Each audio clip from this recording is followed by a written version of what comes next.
Hello friends, welcome back to my channel. ఈరోజు మన వీడియోలో రెసిపీ వచ్చేసి కర్బూజాతో హల్వా చేసుకుందామండి. ఈ హల్వా చాలా టేస్టీగా ఉంటుంది. మీరు ఒక్కసారి ఈ హల్వాని ట్రై చేశారంటే కనుక మీకు ఈ టేస్ట్ తప్పకుండా నచ్చుతుందండి. చాలా బాగుంటుంది. ఈ హల్వాని ప్రిపేర్ చేసుకోవడానికి మనకు పెద్దగా టైం ఏం పట్టదండి. ఒక 10 నిమిషాల్లో చాలా టేస్టీగా ఉండే హల్వా రెడీ అయిపోతుంది. ఓకే, మరి ఇప్పుడు లేట్ చేయకుండా వీడియో స్టార్ట్ చేసేద్దాం.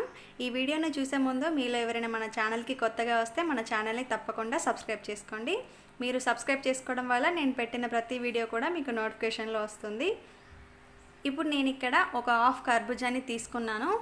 దీనిపైన ఉన్న పీల్ అంతా కూడా తీసేసి దీన్ని ముక్కల్లాగా కట్ చేసి పెట్టుకొని ఒక ప్లేట్లోకి వేసుకోండి. ఇప్పుడు ఈ ముక్కలని మనము మిక్సీ చేసుకోవాలి. ఒక మిక్సీ జార్ తీసుకొని ఈ ముక్కలన్నీ కూడా మిక్సీలో వేసేసి మెత్తటి పేస్ట్ లాగా గ్రైండ్ చేసుకోవాలి. ఈ హల్వా చాలా టేస్టీగా ఉంటుందండి. ఈ కర్బూజాలో విటమిన్ ఏ మరియు విటమిన్ సి ఎక్కువగా ఉంటాయి. ఇప్పుడు ఇలా మెత్తటి పేస్ట్ లాగా చేసుకున్న తర్వాత ఇప్పుడు మనము హల్వాని ప్రిపేర్ చేసుకుందాం. ముందుగా ఒక బాండి పెట్టేసుకోండి. దీంట్లోకి నెయ్యి వేసుకోవాలి. ఆ తర్వాత డ్రై ఫ్రూట్స్ని వేసుకొని ఒక 2-3 నిమిషాల పాటు కలుపుతూ దోరగా వేయించుకొని ఒక ప్లేట్లోకి తీసుకోండి. ఇదే బాండీలోకి 1 కప్పు నేను ఉప్మా రవ్వని తీసుకున్నాను. మీకు ఇక్కడ ఈ కప్పుతోని చూపిస్తున్నానండి. 1 కప్పు ఉప్మా రవ్వని తీసుకొని ఇలా నెయ్యిలో ఒక 2-3 నిమిషాల పాటు వేయించుకోవాలి. కలర్ కొంచెం చేంజ్ అయ్యేంత వరకు ఇలా రవ్వని వేయించుకోండి. రవ్వ ఫ్రై అయిన తర్వాత కాచి చల్లారబెట్టుకున్న 2 కప్పుల పాలని యాడ్ చేసుకోవాలి. అంటే 1 కప్పు రవ్వకి మనం ఇక్కడ 2 కప్పుల పాలని తీసుకొని యాడ్ చేసుకోండి. ఇప్పుడు ఈ రవ్వ అంతా కూడా పాలలో ఉడికిపోవాలి. ఎక్కడ కూడా ఉండలు లేకుండా ఇలా గరిటెతోని 2-3 నిమిషాలు తిప్పుతూ ఈ రవ్వని ఉడికించుకోండి. ఒక 3 నిమిషాల తర్వాత చూస్తే దీంట్లో ఉన్న పాలన్నీ కూడా ఇంకిపోయి ఈ రవ్వ అంతా దగ్గర పడుతుంటుంది.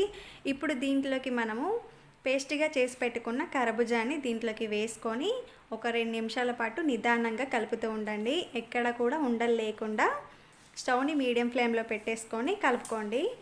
ఇప్పుడు దీంట్లోకి నేను 1 కప్పు షుగర్ని యాడ్ చేసుకుంటున్నాను. 1 కప్పు రవ్వకి 1 కప్పు షుగర్ కరెక్ట్గా సరిపోతుంది.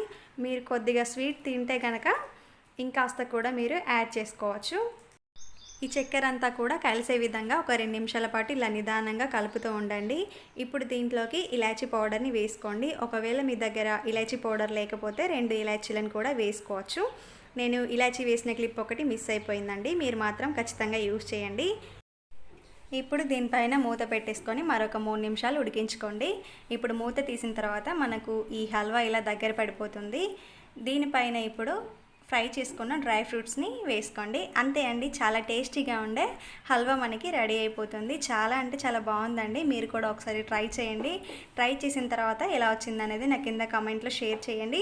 అలాగే మీకు ఈ వీడియో కనుక నచ్చితే లైక్ చేయండి. మన ఛానల్ని తప్పకుండా సబ్స్క్రైబ్ చేసుకోండి. కింద మీకు రెడ్ కలర్లో సబ్స్క్రైబ్ అని రాసి పెట్టుంది కదా, దాన్ని ఒకసారి క్లిక్ చేస్తే బెల్ వస్తుంది. ఆ బెల్ని కూడా ఒకసారి టచ్ చేస్తే నేను ఎప్పుడు ఎలాంటి వీడియో చేసినా కూడా మీకు నోటిఫికేషన్లో వస్తుంది. అప్పుడు మీరు నా వీడియోస్ అన్నీ కూడా మిస్ అవ్వకుండా చూడొచ్చు అనమాట. ఇప్పుడు నేను ఇక్కడ బౌల్లోకి వేసుకొని సర్వ్ చేసుకున్నాను. ఓకే ఫ్రెండ్స్, ఈరోజు వీడియో ఇదండి. మీకు నచ్చిందా? నచ్చితే తప్పకుండా ఒక లైక్ అయితే ఇచ్చేయండి. Okay friends, thank you for watching.